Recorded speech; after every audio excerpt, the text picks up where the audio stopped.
All right, the music stopped, so I guess that means it's time to start. Do you sometimes feel like the world is moving so fast that you're struggling to keep up? Does it make you feel a little uncomfortable? Yeah? Awesome. I like that. I'm not sure that you do. Most of you will think that, no, this is not awesome. I don't like this feeling. This is, uncomfortable is not the feeling that we prefer. But I think it's awesome because that means that you have ambitions. You want to learn new things. You want to take that next step in your career, and you want to achieve your goals. And I know that you can do anything if you set your mind to it. I also know that because you're here, in person or virtual, at SQL Bits. That means that you are ready to go on that journey. It just might not be easy, because all growth requires some discomfort, unfortunately. So welcome to I Can't Keep Up, turning discomfort into personal growth in a fast-paced world. I got all the buzzwords in one title there. Very proud of that. So my name is Cathrine or Cathrine Wilhelmsen. I'm from Norway, and I work as a senior solutions architect in a company called Avidi. I do love to present on technical sessions or technical topics, such as Azure Data Factory and Azure Synapse Analytics. And because of that, I've been a Microsoft Data Platform MVP since 2015. Right now, though, I do love these more core skills sessions. You can find me on Twitter at CathrineW or on my website, cathrinew.net. Just please note there's no E in the middle of my name. That's the funny Scandinavian spelling. So let's take a walk down memory lane. We're in 2023 now. I remember that the first big event that I went to was in 2012. It was the launch of SQL Server 2012 in Norway. This was a huge deal for me. It was the first big event I went to. It was super exciting. You had all of these different sessions and speakers that I recognized, and they even had like popcorns and ice cream machines, which was like the biggest thing for me back then. But if you look at this picture here, you might recognize some of the keywords that you still see today. Things haven't really changed that much. But back then, at least for me, there was a lot of things I had to learn. I was still fairly new, and I still had a lot of topics that I didn't know that much about, but it didn't feel very overwhelming. You still had that core database engine. You had the integration services for moving your data. You had analysis services and reporting services for creating semantic models and visualizing that data. So all of this was part of one big package called SQL Server. And still a lot. All of these things had all the little bits and pieces that you had to figure out, but you could still focus on that. And if you wanted to learn these things, you could buy training kit books, you could sit down, do exercises, study for a certification, take it, and you'd be good to go for at least a couple of years. Releases were not as frequent back then. So if we then go forward to where we are now, things are a little different. So right now, if you want to learn kind of the same skill sets as we saw on that previous slide, you need to look at more than 4 things. There are all of these different services and products and offerings and all these different ways that you can actually go ahead and put these together into building solutions that ultimately do kind of the same thing, just in slightly different ways depending on your use case. And if you want to stay updated on that, you have the official blogs, Azure updates, Power BI updates, and there can be quite a lot of information to take in on all of this and stay updated on. I think this is the last month or 2. And in addition to that, you have release notes, you have tweets, you have videos, instructional videos, you have certification updates. Certifications are introduced, then they are retired, and then you have to take an update on that every year. And there's like a lot of stuff that you have to deal with just to stay on top of what you do on a day-to-day basis. And all of this can be super overwhelming. I know, at least for me, this can be, there are so many things that I need to do that I can't keep up with all of these. And I don't have the time to keep up with all of these. If I were to keep up with all of this, I had to spend all day long just reading and watching videos and practicing and getting hands-on experience. And especially at a conference like SQL Bits, where you meet so many people and speakers, you get the feeling that, everyone else knows more than me, because they talk about something that they've been working with, or they are talking about something new that you may have heard of, but you don't really know what it is. And many of us who have been here for more than a few years, we also get the feeling sometimes that, oh my God, are all my skills outdated already? I spent 2 years studying for, SQL Server 2012. That got outdated. 2014, 16, I do all of these things, and now it's all outdated. And all of this can be like super stressful, right? Do any of you feel these? Yeah, I see nodding heads. And what I want you to do is, if you start getting overwhelmed like this, and this is most of all advice to myself, just stop for a second and breathe, Deep breath. Because you can't keep up with everything. It's not possible. I can't keep up with things. The speakers here can't keep up with everything. If you talk to Microsofties, they can't even keep up with everything. They have their own little special fields that they are diving into, but you can't learn everything all at once. So this is where we can talk a little bit about our own comfort zones. So if I'm over here, and this is my comfort zone, I'm in my nice little box. I like it here. It's comfortable. I know these things. I feel confident about these things. I can answer questions. Life is pretty good. But if you get those overwhelming feelings, you get all of those external forces that are, they're pushing and pulling you and dragging you, kicking and screaming, where you feel like, there are, so many things that I need to learn. You're stepping out of your comfort zone way too fast. And at that point, that alert goes off, right? It's just too much. I'm not comfortable. It's just, I don't like it here. I am, nope, not going to do that. I'm going to step back into my little comfort zone. And I might even just make it a little bit tinier. I'm going to go all the way into my core comfort zone. Like, here is where I like things. I don't have to even worry about, small stressors. So instead of doing that, if you choose to take control of that journey, that, personal growth journey that you're on, and you start, slightly nudging that comfort zone, just a little bit, and expanding it step by step, then you're going to look back and go, that wasn't too bad. My comfort zone is now bigger, but I'm still comfortable. I like it here. I've learned new things. This is fine. And you keep doing that, and you keep pushing until at some point you're going to realize that, hey, look at all the things that I did. I learned all of these things, but you took control of your journey and managed that step by step. So a little discomfort every day, it might feel like you're not really doing that much. It feels like very little progress every day. And sometimes we want to know all the things. We want to get from here to all the way up there in like one giant leap, and you can't. But it turns into a lot of growth in a year. And that's kind of the key thing here. If you do a little bit every day, you're going to look back in a year and realize how much you've actually done. And this goes for all things in life and not just tech.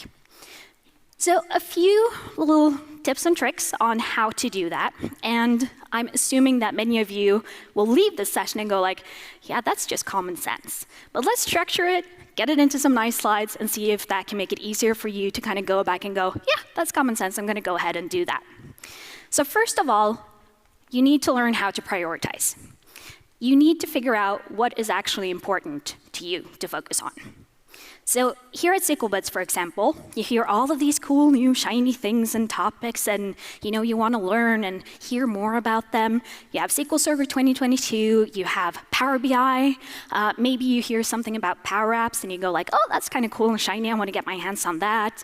Databricks or Azure Synapse, and you feel like, I have this whole little buffet of things that I want to learn. So first step is, what do you need to learn. I want to learn all the things. I want to be an expert on all topics, but it's just not possible. Well, what I need to learn is SQL Server 2022 or Azure Synapse Analytics. Those are the things that are relevant to me in my job. So the other parts, I want to learn that, but I can put it aside until I feel like I have the capacity to do that. I trust the other users in my company and my other coworkers to deal with that, and I can come to them for help and advice when I need to. And then you need to figure out, what do you need to learn right now? What is the first step that you need to take? So for me, for example, that would be Azure Synapse Analytics.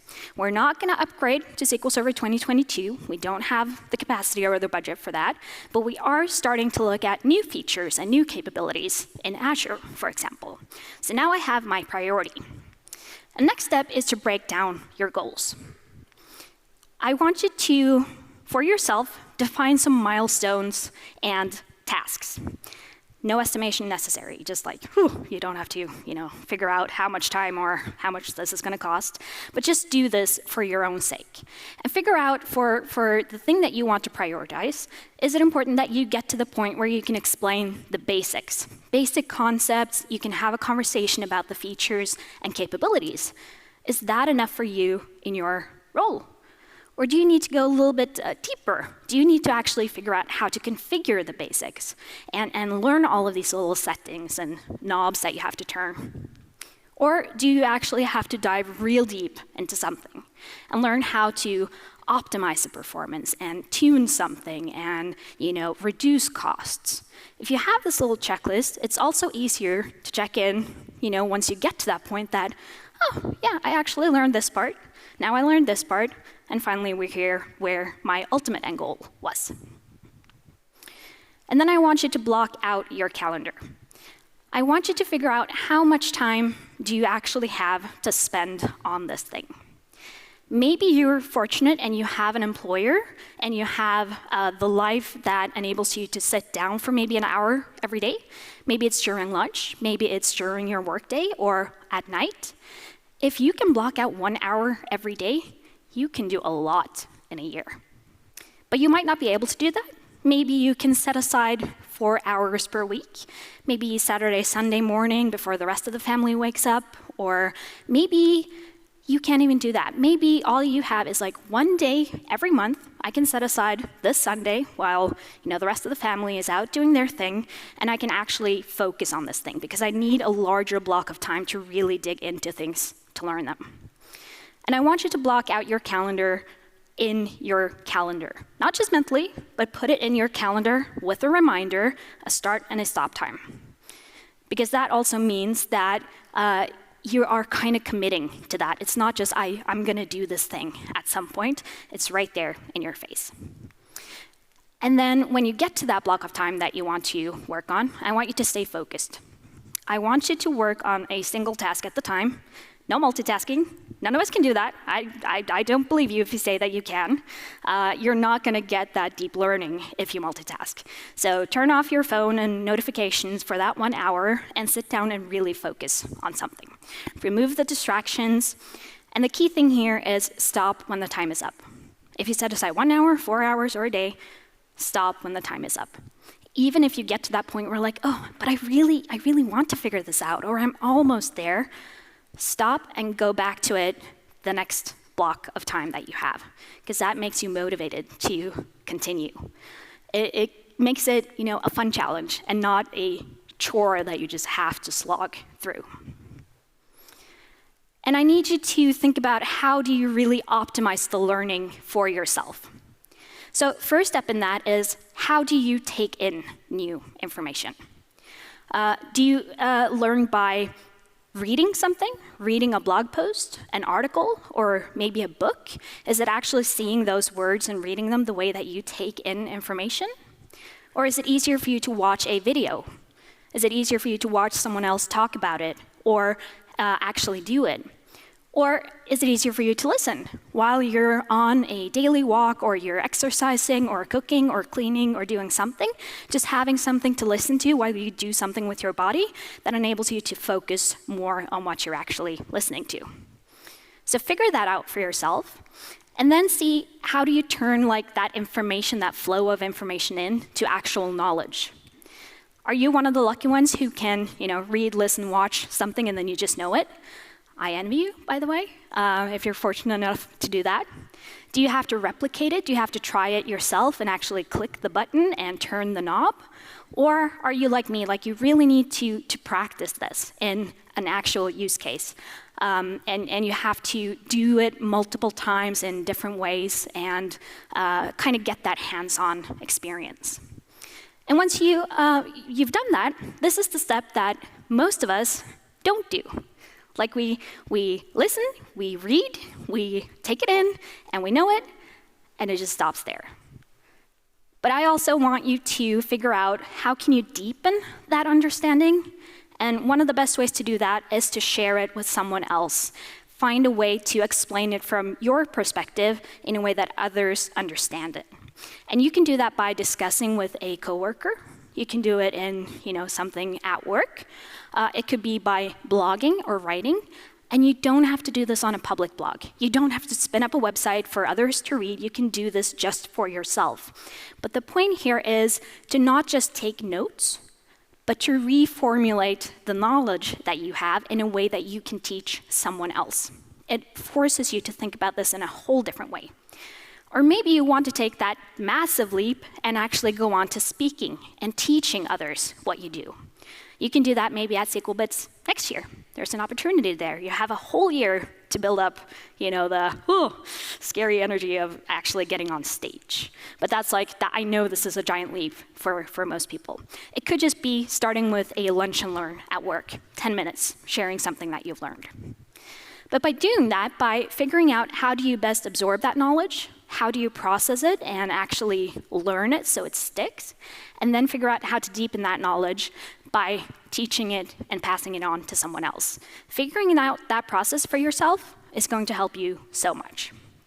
And I want you to start today here at SQL Bits. I'm going to give you a quick little challenge. So today and or tomorrow, I want you to pick one session that you know nothing about. You can also do this once videos are released when you get back home and you have a little bit more time. But pick one session that you know nothing about yet, and really, really focus on that session. So no phones, no Twitter, no social media, no text messages, no chatting with your coworker about lunch, or anything like that. Just focus on actually taking in and learning as much as possible. And then share something from that session. Share it with someone at work, share it on social media using the hashtags, or even just do it when you get back to work next week. But find a way to pick out the key takeaways from that session and then pass it on to someone else so you can help them on their journey as well. And by doing all of these things, by being aware of it, by really sitting down and figuring out what is your process here, you can go from feeling like, oh, I can't keep up, to, I'll keep up with this thing. This is what I'm going to focus on. And instead of saying I don't have time, you can say I'll make time for that one thing. I will make time for that. And instead of feeling like everyone knows more than me, if you rephrase that into I can learn so much from others, that's very powerful. Instead of feeling like there's something negative about the situation, look at the possibilities of the people that you have around you here. Imagine how much you can learn from each other. And finally, instead of feeling like all my skills are outdated, you get to expand your skill set. You might not know everything from day one, but you get to expand it and you're going to grow.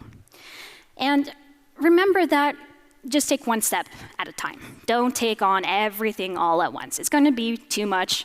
You're going to be stressed. You might burn out at some point. Just take it one step at a time. And celebrate each of those wins. Looping back to the start where you set those goals and your milestones, celebrate each of those. Go yeah, I'm at the point now where I feel comfortable with this. And actively reflect on how far you've come. I know, at least for me, when I'm learning new things, all I'm seeing is where I am right now, and I see a goal, way up there, and I'm like, oh my God, they're so far away. I have to do so much work to actually get up there. But if you stop at that point and you look at, how far I have actually come, look at all the things I've done so far, you realize that this isn't too bad. You know, I still have a way to go, but I'm already come so far on my journey. And finally, and this is probably the most important thing for me, it is okay to just stay in your comfort zone for a while. You don't always have to learn new things. It's okay to just get through the day, focus on your task at work, and basically just breathe. Allow yourself to sit in that comfort zone and get through the day, do the things that you have to do, enjoy your free time, and then at some point, you can start on that journey of learning more again. I know that you've got this. Thank you so much for attending today. Enjoy the rest of SQL Bits, and good luck with your learning journey. Thank you.